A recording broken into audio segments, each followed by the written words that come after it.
Καλησπέρα και πάλι, παιδιά. Ο Ολυμπιακός έφερε στην Ελλάδα ένα σκέτο λαβράκι. Ο λόγος για τον 20χρονο Λορέντσο Σκιπιόνι. Που λένε μου.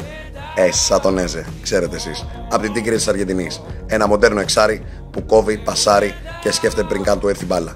Παίζει με απίστευτη ωριμότητα, έχει καθαρό μυαλό και απλώνει το παιχνίδι με μία επαφή. Στα ανασταλτικά σκυλί του πολέμου. Τρέχει, μαρκάρει, πιέζει, δεν κάνει βήμα πίσω. Ένα κατέργαστο διαμάντι με τρομερή προοπτική. Ο Ολυμπιακός επενδύει στο μέλλον. Και αυτό το παιδί μπορεί να γίνει βασικός και μεταγραφή πολλών εκατομμυρίων.